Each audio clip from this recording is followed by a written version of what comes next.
Muy buenas tardes, mi nombre es Emily Romero y les doy la más cordial bienvenida a esta presentación titulada Política Criminal y Criminología, un análisis crítico. Esta exposición forma parte del curso de Política Criminal de la Universidad Estatal a Distancia. El objetivo de esta presentación es ofrecer un análisis profundo de los fundamentos de la política criminal y de la criminología, resaltando su importancia para la comprensión y el abordaje del fenómeno delictivo. A lo largo de este video vamos a explorar 5 aspectos clave: los beneficios de una buena política criminal y su función preventiva, la claridad o la falta de ella en la política criminal costarricense, la percepción de que el sistema penal afecta con mayor rigor a los sectores pobres, lo que algunos llaman política criminal perversa, la relación entre derechos humanos, abolicionalismo y el rol del Estado, y finalmente el impacto de la tecnología como agente de cambio en las políticas criminales. Para iniciar quiero plantearles una reflexión. ¿Es la política criminal un instrumento que construye la justicia o es en algunos casos un mecanismo que perpetúa desigualdades? Los invito a acompañarme en este análisis. Los objetivos de este video son examinar los fundamentos y la importancia de la política criminal y la criminología, analizar críticamente la política criminal en Costa Rica, reflexionar sobre el impacto desigual del sistema penal en los distintos grupos sociales, explorar el vínculo entre derechos humanos y política criminal con énfasis abolicionista, evaluar el papel de la tecnología como motor de cambio en las políticas criminales. La política criminal es el reflejo más puro de lo que una sociedad entiende por justicia. En ella se manifiesta de forma concreta qué tipo de valores, principios y prioridades guían las acciones del Estado frente al fenómeno delictivo. Por eso, al analizar la política criminal de un país, no solo estamos estudiando leyes y normas, estamos viendo un espejo de nuestra estructura social, de nuestras desigualdades, de nuestros miedos colectivos y de nuestras aspiraciones de convivencia. Surge entonces una pregunta fundamental que debe acompañarnos en esta reflexión. ¿Estamos construyendo un sistema de justicia que protege a todos y a todas, garantizando la igualdad y la dignidad humana? ¿O estamos perpetuando un modelo que castiga siempre a los mismos sectores excluidos y vulnerables? Esta pregunta es clave porque nos obliga a analizar no solo el diseño formal de las normas, sino cómo éstas se aplican en la práctica y a quienes afectan principalmente. En este contexto es importante entender que la política criminal y la criminología están estrechamente vinculadas y deben caminar de la mano. Mientras que la política criminal se encarga de establecer las directrices, estrategias y medidas que adopta el Estado para prevenir y sancionar el delito, la criminología aporta el sustento científico necesario para comprender las causas, los contextos y las consecuencias del fenómeno delictivo.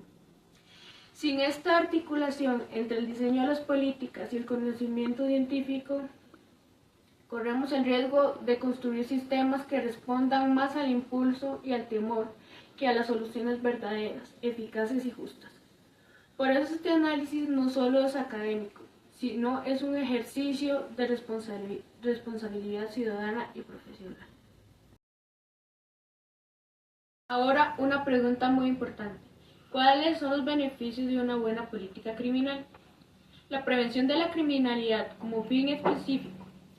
Una buena política criminal es esencial porque no solo se enfoca en reprimir el delito, sino en prevenir que ocurra.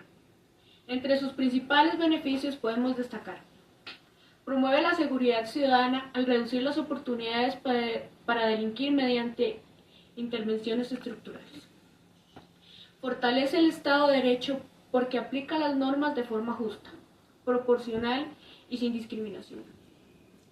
Reduce los costos sociales y económicos del delito. Prevenir el crimen es siempre menos costoso que enfrentarlo una vez cometido. Ataca las causas profundas de la criminalidad, como la pobreza, la desigualdad y la falta de acceso a la educación y el trabajo digno. Genera confianza en las instituciones, porque demuestra que el Estado protege de forma efectiva y equitativa a la población. La prevención debe ser el eje central de toda política criminal. Como bien sostienen Barata y Zaffaroni, el derecho penal debe ser el último recurso, no el primero. Intervenir en las políticas sociales, educativas y de inclusión es mucho más eficaz y ético que saturar las cárceles. Ahora les pregunto, ¿tiene Costa Rica claridad en su política criminal? Costa Rica ha logrado avances significativos. Es un Estado abolicionista de pena de muerte y tiene un marco jurídico que respeta los derechos humanos. Ha implementado programas de justicia restaurativa y ha firmado tratados internacionales que limitan el poder punitivo. Sin embargo, persisten grandes retos. No solo existe una política criminal integral y coherente. Las medidas suelen ser reactivas, diseñadas como respuesta a presiones sociales o mediáticas. Las políticas se enfocan más en reprimir que en prevenir y no articulan de manera efectiva los esfuerzos de seguridad con los programas sociales. La prisión preventiva se usa en exceso, lo que indica una visión más punitiva que preventiva. Costa Rica tiene elementos positivos en su marco normativo, pero carece de una política criminal clara y estructurada que se traduzca en resultados sostenibles. Ahora continuaremos con un pequeño desarrollo sobre los derechos humanos y el abolicionismo.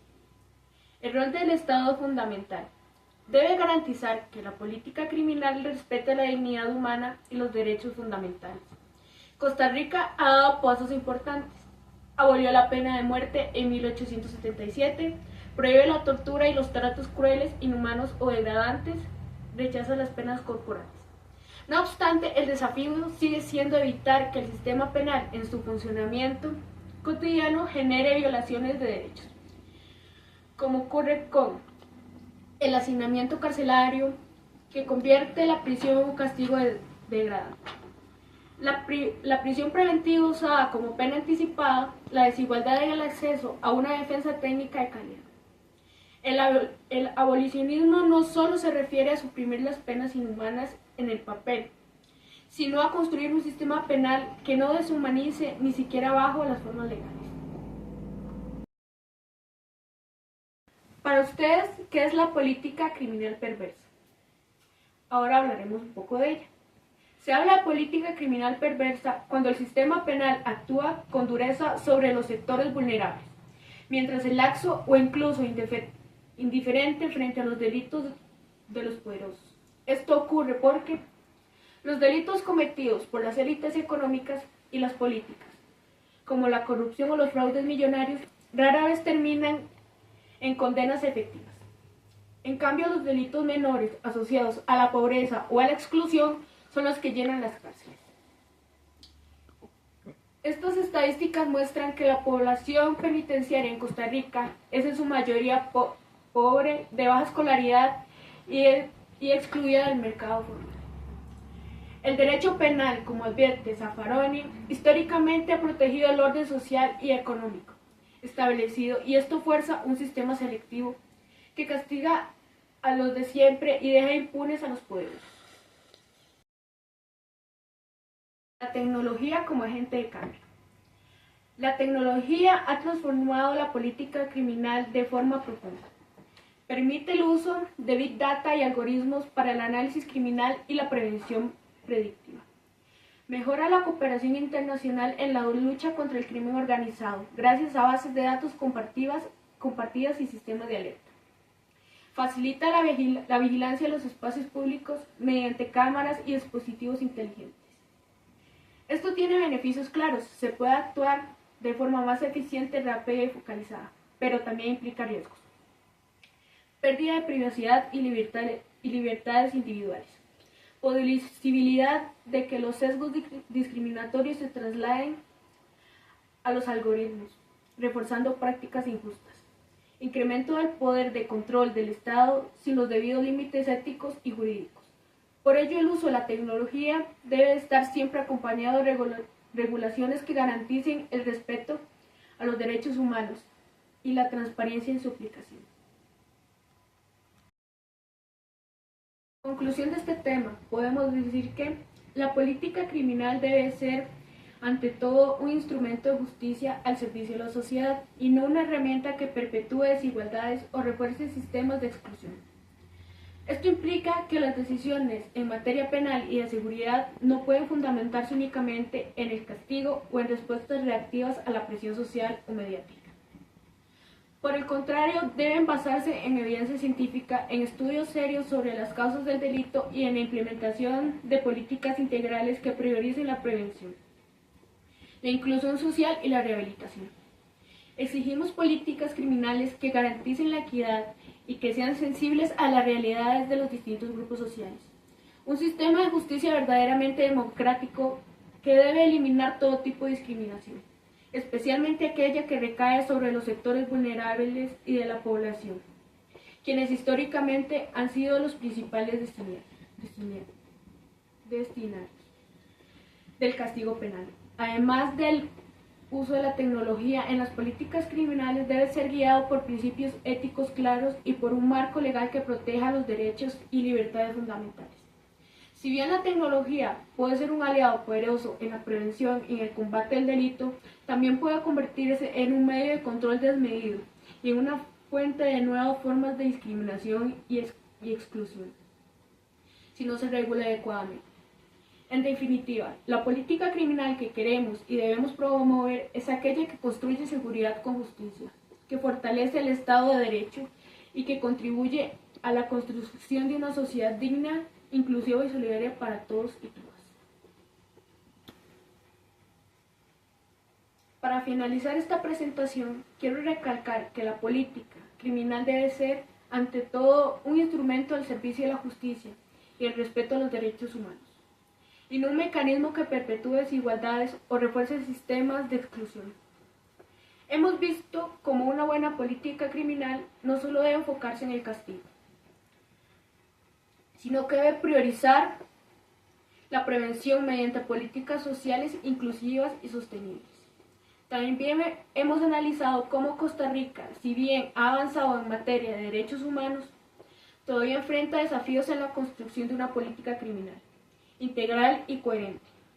Es fundamental que como futuros profesionales y como sociedad en general exijamos un sistema penal que actúe con equidad, que no discrimine por condición social y que utilice la tecnología como herramienta para bien común, siempre bajo un marco ético y respetuoso de las garantías fundamentales. Les agradezco por su atención y los invito a seguir reflexionando sobre cómo podemos contribuir a una política criminal más justa, democrática y eficaz. Muchas gracias.